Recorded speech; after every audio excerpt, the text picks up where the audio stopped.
जय हिंद साथियों, आपका बहुत बहुत स्वागत है आपका अपने इस यूट्यूब चैनल शिक्षा शिखर क्लासेस पे। और आज की इस वीडियो में हम लोग पढ़ने वाले हैं 12th बायोलॉजी का फर्स्ट चैप्टर जीवों में जनन रिप्रोडक्शन इन ऑर्गेनिज्म। चलिए, तो सबसे पहले हम लोग समझते हैं कि प्रजनन होता क्या है।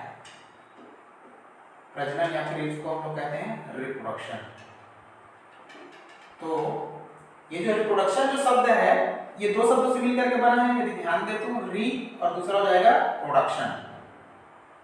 री मतलब होता है अगेन या फिर फिर से, और प्रोडक्शन मतलब होता है उत्पादन। ठीक है, तो फिर से उत्पादन। तो टेक्निकल शब्द में यदि हम लोग देखें तो इसका ये मतलब नहीं हो जाएगा कि फिर से उत्पादन करना, ये रिप्रोडक्शन नहीं होता है। तो क्या होता है, कोई भी जो जीव होता है उसके लिए आवश्यक यह होता है कि कोई भी जो जीव की जो प्रजाति हो जाएगी उसकी जो अस्तित्व है उसका स्थिर होना। कोई भी जो जीव है, जैसे कि मान लेते हैं कोई मनुष्य है ना, अब मनुष्य एक प्रजाति है। अब जो मनुष्य की जो एक प्रजाति है उसके लिए आवश्यक ये है कि उसका जो अस्तित्व इस पृथ्वी पर अगर बरकरार रखना है तो उसके ही समान कोई नए जीव उत्पन्न हो जाए, जिस वजह से जो मनुष्य की जो प्रजाति है वो लगातार एक स्थिरता उसमें बने रहेगी। प्रजातियों में स्थिरता, इसी को हम लोग कहेंगे कि कोई भी जो प्रजाति है अगर उसकी नई पीढ़ी का लगातार निर्माण होते जा रहा है तो वह जो प्रजाति हो जाएगा उस प्रजाति का अस्तित्व इस पृथ्वी पर लंबे समय तक बना रहेगा। ठीक है, चलिए, तो उसी वजह से अपना जो प्रजाति का स्थिरता है उसको बनाने के लिए कोई भी जो जीव होता है उसमें प्रजनन की क्रियाएं होती हैं। अब ये जो प्रजनन है वो जैविक प्रक्रियाएं जो होती हैं, जीवों में होने वाली क्रियाएं जैविक प्रक्रियाएं। जैविक क्रियाओं का सबसे महत्वपूर्ण हम लोग बोल सकते हैं क्रिया विधि है, सबसे महत्वपूर्ण लक्षण है। लेकिन जैविक प्रक्रियाएं के बारे में यदि हम लोग देखें तो बहुत सारी जैविक प्रक्रियाएं होती हैं, है ना। जैसे कि पाचन हो जाएगा, श्वसन हो जाएगा, उत्सर्जन हो जाएगा, परिवहन हो जाएगा, प्रचलन आ जाएगा और बहुत सारे। तो उनमें भी एक महत्वपूर्ण होता है जिनको हम लोग कहते हैं प्रजनन या फिर रिप्रोडक्शन। तो कोई भी जो जीव होता है उनमें ये जो क्रियाएं हैं रिप्रोडक्शन का होना, प्रजनन का होना, ये एक क्या है, जैविक प्रक्रियाएं हैं, जिसके कारण कोई भी जो जीव होता है वह अपने समान नए जो जीव होता है उसको उत्पन्न करता है और अपनी प्रजाति का जो अस्तित्व है उसको एक निरंतर स्थिति में वो बनाए रखता है। ठीक है, चलिए, तो प्रजनन हो क्या जाएगा, तो अपने समान नए जीव उत्पन्न करने की क्षमता, अपने समान नए जीव उत्पन्न करने की क्षमता प्रजनन कहलाती है। ठीक है, कोई भी जो जीव है अगर अपने समान नए जीव उत्पन्न कर रहा है तो इस क्रिया विधि को हम लोग कहते हैं प्रजनन। ठीक है, अब यदि हम लोग देखें कि प्रजनन की आवश्यकता क्यों है, जैसे कि मैंने पहले ही बताया कि किसी भी जीव को अपना जो प्रजाति जो है उसका अस्तित्व बनाए रखना है तो उसके लिए आवश्यक है कि उनमें क्या हो, प्रजनन हो, जिसके द्वारा वो जो जीव हो जाएगा उसका अस्तित्व लगातार, अर्थात कहने का मतलब यह आ जाएगा कि किसी भी जीव में प्रजनन की क्रिया विधि होगी तो उसका नई पीढ़ी का निर्माण होगा और नई पीढ़ी जो होती है वो लगातार इस पृथ्वी पर अपने अस्तित्व को बनाए रखता है ना। तो प्रजनन की क्रिया विधि के द्वारा नई पीढ़ी का निर्माण होता है जिससे जो प्रजाति है उसका जो अस्तित्व है वो लगातार इस पृथ्वी पर बना रहता है। ठीक है, तो ये आ जाएगा। अब देखते हैं कि ये जो, अब चूंकि हम लोग देख रहे हैं प्रजनन जो है एक प्रकार का जैविक प्रक्रिया है, अर्थात जीवों में होने वाली क्रियाएं हैं, है ना। चलिए, देखो होगा कि में तो समस्त जीव बोल सकते हैं, समस्त जीवों में ये जो क्रियाएं हैं वो होगा। समस्त जीव जैसे मान लेते हैं जंतु हो जाएगा एनिमल, दूसरा प्लांट्स पादप, तथा तीसरा आ जाएगा माइक्रोब्स सूक्ष्म जीव। सभी में जो ये जो प्रजनन की जो प्रक्रिया है वो होता है। ठीक है, अब इसके बारे में देखें तो प्रजनन जो होता है, कोई भी जो जीव होता है, सबसे पहले तो हम लोग यदि देखें कि कोई भी जो जीव होता है उसका एक स्पेसिफिक कैरेक्टर होता है ना। से एक स्पेसिफिक कैरेक्टर होगा, उसके कुछ महत्वपूर्ण गुण होते हैं। ठीक है, अब ये जो सब जो महत्वपूर्ण गुण होते हैं, लक्षण होते हैं, इन सब का निर्धारण करते हैं आनुवांशिक पदार्थ, डीएनए, आरएनए, जीन्स। ये किसी भी लक्षण के लिए जो जिम्मेदार होता है उसको हम लोग कहते हैं जीन। तो ये जो सब जो अनुवांशिक जो पदार्थ होते हैं किसी भी जो जीव के लिए आवश्यक होते हैं, उनके लक्षणों का निर्धारण करने के लिए आवश्यक होते हैं, इसका एक पीढ़ी से दूसरी पीढ़ी में स्थानांतरण जो हो जाएगा वो प्रजनन की क्रियाओं के द्वारा ही होगा, क्योंकि प्रजनन की क्रिया के द्वारा एक पीढ़ी से दूसरा पीढ़ी का निर्माण होगा, तो उसके जो गुण धर्म भी होंगे वो उसी आधार पर वो डिसाइड होगा, ठीक है, प्रजनन की क्रिया के द्वारा। चलिए तो ये आ जाएगा। अब यदि हम लोग आगे देखें कि मोड ऑफ रिप्रोडक्शन होते कितने हैं, प्रजनन की जो क्रिया विधि है, सॉरी प्रजनन की जो विधियां हैं वो कितनी हैं, मोड्स ऑफ रिप्रोडक्शन। तो मोड्स ऑफ रिप्रोडक्शन हो जाएंगे 3, वैसे तो 2 होता है, अलैंगिक जनन और लैंगिक जनन, लेकिन हम लोग पढ़ेंगे 3। पहला एसेक्सुअल, दूसरा सेक्सुअल और तीसरा आ जाएगा वेजिटेटिव।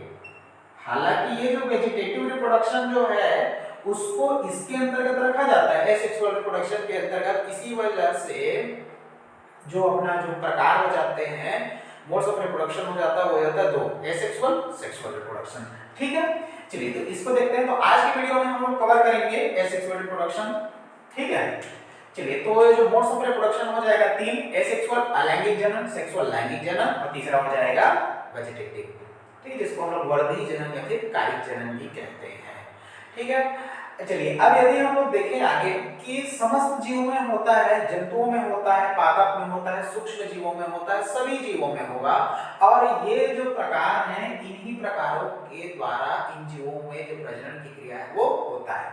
अब ये जो प्रकार है तो ऐसा नहीं है कि सिर्फ इन्हीं 3 प्रकार के होगा, ये जो एसेक्सुअल रिप्रोडक्शन के अंतर्गत आप देखोगे तो एसेक्सुअल रिप्रोडक्शन में भी बहुत सारे आपको इनके टाइप्स देखने को मिलेगा, ठीक है। जैसे बाइनरी फिजन आ जाएगा, द्विविखंडन आ जाएगा, विखंडन में भी बाइनरी फिजन है ना, ठीक है, द्विविखंडन और बहुविखंडन आ जाएगा, जेम्ब्यूल आ जाएंगे, प्लाज्मोटोमी आ जाएंगे और बहुत सारी अभी क्रियाएं बाई स्पोर्स के द्वारा भी होता है। तो ये सब के सब जो विधियां हैं वो एसेक्सुअल रिप्रोडक्शन के अंतर्गत में आती है। सेक्सुअल रिप्रोडक्शन के बारे में यदि हम लोग बात करते हैं तो सेक्सुअल रिप्रोडक्शन में इसका मतलब ये होता है लैंगिक जनन।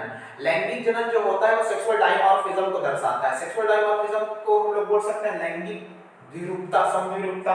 इसमें ये होता है कि इसमें 2 जीवों की आवश्यकता होती है ना, 2 जीवों की आवश्यकता होगा। ये बोल सकते हैं कि जो जनन सेक्स ऑर्गन्स जो होते हैं वो 2 अलग-अलग जीवों में होते हैं, है ना, मेल एंड फीमेल, ये बोल सकते हैं। वेजिटेटिव रिप्रोडक्शन जो होता है वो अपना कोई भी, जैसे कि प्लांट्स के बारे में यदि मैं देखूं, प्लांट्स के बारे में यदि मैं ध्यान दूं तो उसमें लैंगिक जनन पाया जाता है, सेक्सुअल रिप्रोडक्शन होगा, है ना, अपना पोलन ग्रेन के द्वारा और अपना एक्स सेल के द्वारा, तो इसके द्वारा होता है सेक्सुअल रिप्रोडक्शन। बट कभी-कभी ये होता है कि प्लांट के जो अदर पार्ट्स होते हैं, पौधे के जो अन्य भाग होते हैं, जैसे कि आपका जड़ आ जाएगा, तना आ जाएगा, पत्ती आ जाएगा, आपका प्रकंद आ गया, रणा आ गया, ये सब ऐसे भाग हैं। तो इन भागों से भी क्या होता है, जो नए पौधे का निर्माण हो जाता है, तो इसको हम लोग कहते हैं वेजिटेटिव रिप्रोडक्शन, ठीक है। अर्थात जनन अंगों को छोड़ दिया जाए, तो जनन अंगों को छोड़ करके अन्य किसी भाग से यदि किसी नए जीव पौधा हो जाएगा, कोई भी हो जाएगा, है ना, उसको उत्पत्ति हो रहा है, तो उसको हम लोग कहते हैं कायिक जनन, वर्धी जनन, ठीक है। हालांकि डिटेल में हम लोग बाद में पढ़ेंगे, है ना। तो ये क्या हो जाएगा, ओवरव्यू आ जाएगा, ठीक है। चलिए देखते हैं। अब यदि हम लोग बात करें कि कोई भी जो जीव होता है उसमें रिप्रोडक्शन के लिए सबसे ज्यादा आवश्यक होता क्या है, तो कोई भी जो जीव हो जाएगा उसमें अगर रिप्रोडक्शन होना है तो सबसे पहला होता है सेल डिवीजन।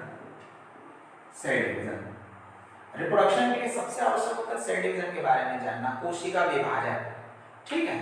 चलिए कोशिका विभाजन होता क्या है, तो कोशिका विभाजन जो होता है, हालांकि वो तो एक बड़ा सा टॉपिक बोल सकते हैं, चैप्टर बोल सकते हैं, बहुत बड़ा है ना, लेकिन सेल डिवीजन जो है वो अगर किसी में भी रिप्रोडक्शन की क्रिया होना है तो उसके सेल से ही डिवाइड हो करके, है ना, नई जो पीढ़ी है उसका निर्माण करता है। सेल डिवीजन के द्वारा ही रिप्रोडक्शन होता है, ठीक है।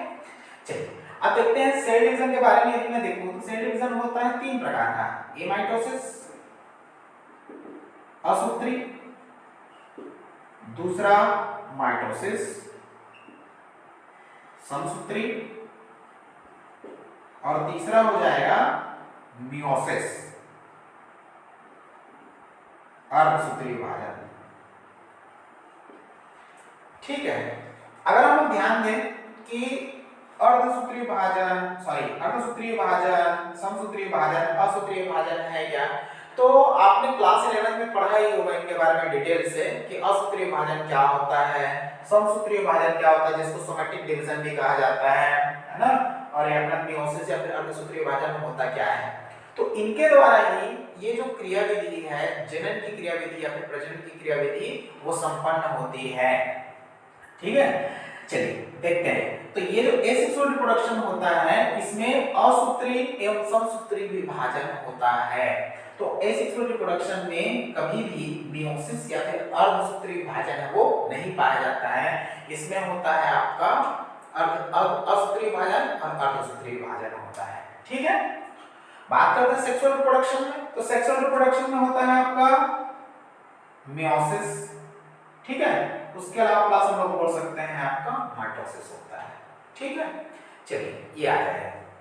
अब यदि हम लोग देखें एसेक्सुअल रिप्रोडक्शन होता क्या है, तो उसके बारे में देखते हैं। तो सबसे पहले हम लोग देखेंगे एसेक्सुअल रिप्रोडक्शन होता क्या है। तो यहां तक आपको समझ में आ गया होगा कि रिप्रोडक्शन अपने सामान्य जीवों का उत्पत्ति करना, निर्माण करना तथा अपनी पीढ़ी को आगे बढ़ाना, यह कहलाता है प्रजनन। ठीक है, अब उसमें हम लोग देखते हैं सबसे पहला अलैंगिक जनन, एसेक्सुअल रिप्रोडक्शन।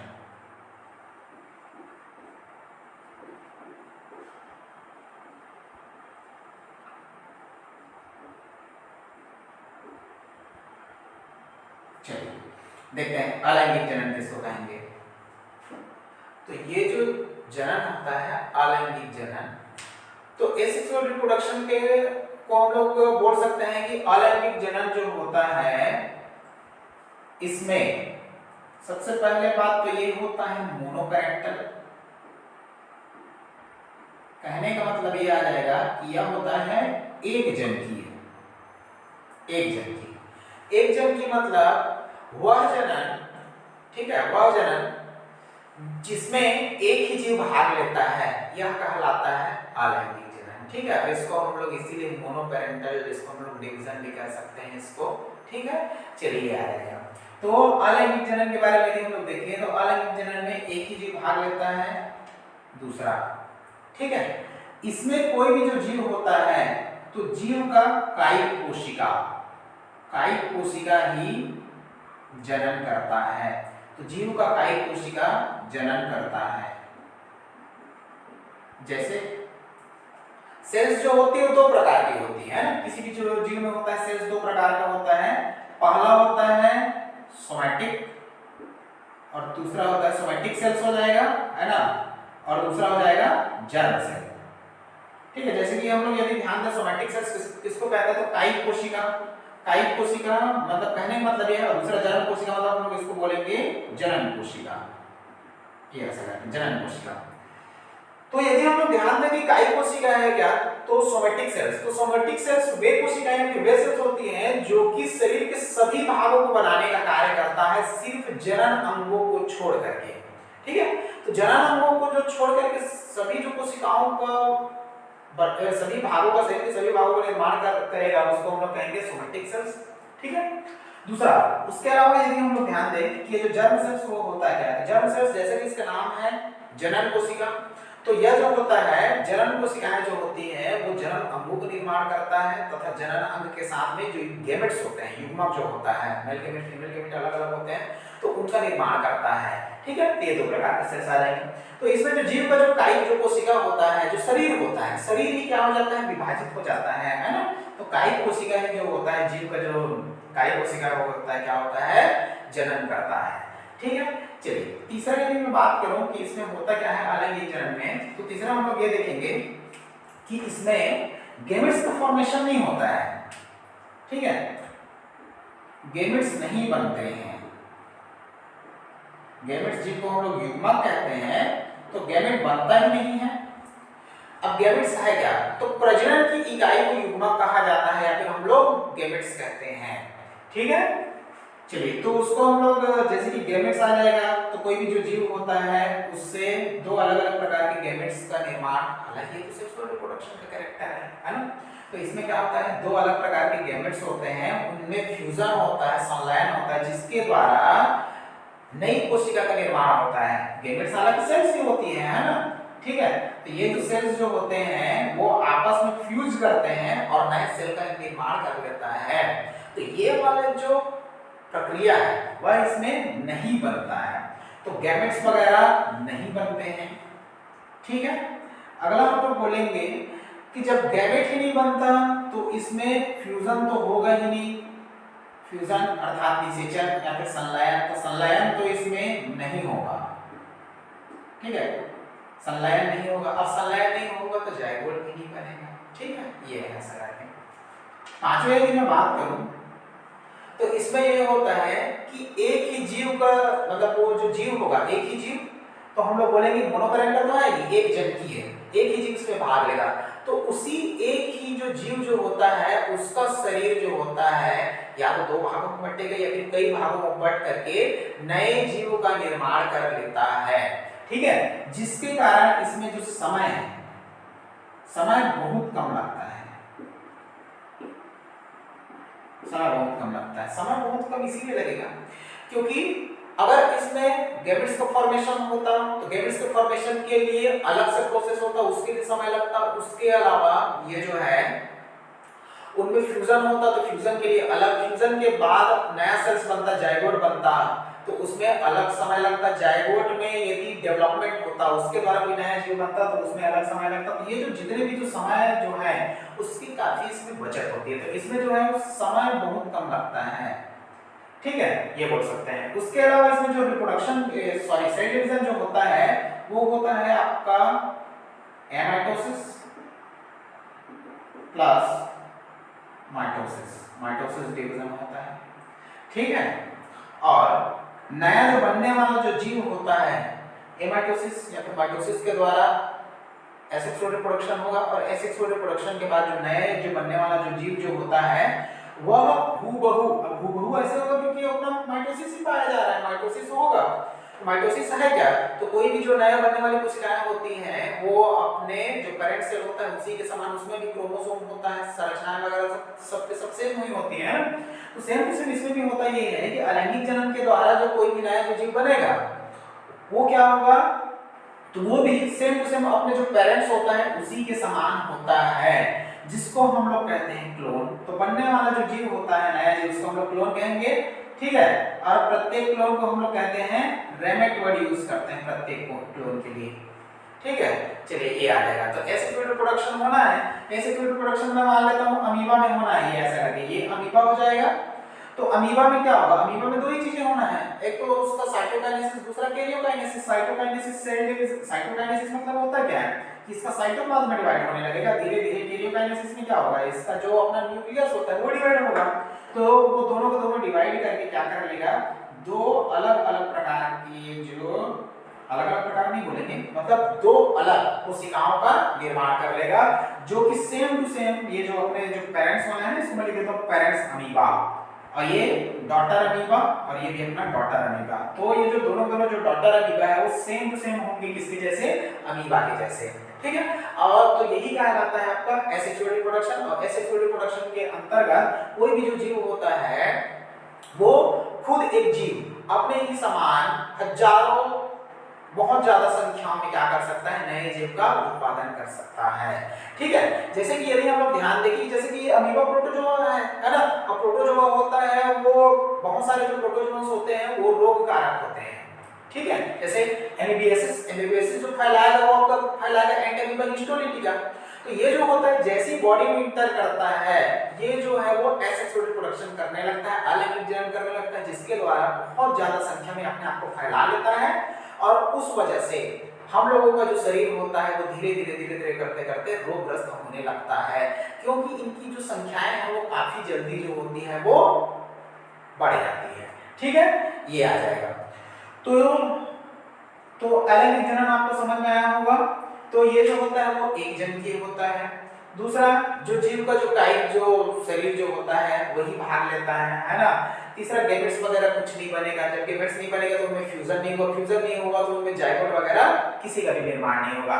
समय बहुत कम लगता है, कुछ ही समय में, कुछ ही सेकंड्स में हम लोग बोल सकते हैं कि जो जीव होता है उसमें आसानी से जो एसेक्सुअल रिप्रोडक्शन के द्वारा नए जीव की उत्पत्ति हो जाती है, नए जीवों का निर्माण हो जाता है। ठीक है, इनमें एमाइटोसिस और अपना माइटोसिस जो डिवीजन है वो पाया जाता है, और इनमें जो बनने वाला जो जीव जो होता है वो सेम टू सेम फोटोकॉपी होता है अपने पेरेंट्स का, सेम टू सेम फोटोकॉपी होता है। ठीक है, और इसीलिए हम लोग उसको कहते हैं क्लोन, और प्रत्येक क्लोन के लिए हम लोग गैमेट जो वर्ड है इसका यूज करते हैं। ठीक है, चलिए अगर मैं बात करूं कि एसेक्सुअल रिप्रोडक्शन हो रहा है तो इसके कौन कौन से लाभ होते हैं, कौन कौन से लाभ हो जाएगा। तो लाभ तो सबसे पहले ये हो जाएगा कि इसमें जो है वो समय बहुत कम लगता है। ठीक है, समय कहने का मतलब ये है कि कुछ ही समयों के द्वारा बहुत सारे जो नई संततियां हैं, नए डॉटर सेल्स हैं, नए है ना, उनका क्या हो जाएगा, निर्माण हो जाएगा, उनकी नई उत्पत्ति हो जाएगी। ठीक है, ये आ जाएगा। अब समय कम इसीलिए लग रहा है क्योंकि यहाँ पर जो जनन की वास्तविक जनन की ट्रू रिप्रोडक्शन की जो क्रियाएं हैं वो यहाँ पर लैग कर रही है, मिसिंग है यहाँ पर, है ना। जैसे कि गैमेट्स का फॉर्मेशन नहीं हो रहा है, गैमेट्स में फ्यूजन नहीं हो रहा है, नए जो सेल्स हैं उसमें डेवलपमेंट नहीं हो रहा है, तो ये सब जो प्रक्रियाएं हैं ये सब के सब नहीं हो रही है, जिस वजह से क्या हो जा रहा है, अपना समय कम लग रहा है। दूसरा बात यह है कि एक जन की है तो एक ही जीव की आवश्यकता है ना। वो जो कोई भी जो जीव जो है वो क्या कर सकता है, अपने आप ही नए जीव का उत्पादन कर सकता है, निर्माण कर सकता है ना। लेकिन अगर हम लोग देखें लैंगिक जनन में आगे हम लोग पढ़ेंगे कि लैंगिक जनन के लिए दो जीवों की आवश्यकता होती है। ठीक है, तो एक ही जो जीव होता है इसमें अलैंगिक जनन में एक ही जो जीव होता है वो अपने समान नए जीव को आसानी से क्या कर सकता है, उत्पन्न कर सकता है।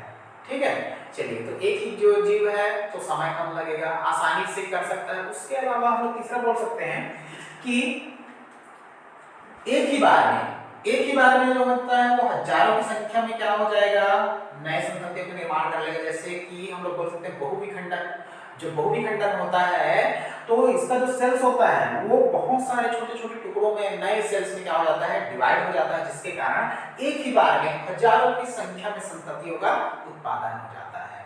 ठीक, ये हो जाएगा। उसके अलावा ये बोल सकते हैं कि सेम टू सेम जो अपने पेरेंट्स के जैसा ये जो है ना आइडेंटिकल जो सेल्स होती है, जो डॉटर सेल्स होती है वो सेम टू सेम अपने पेरेंट्स के जैसा होता है, तो इसको भी हम लोग बोल सकते हैं कि लाभ की कैटेगरी में आ सकता है ऐसा करके।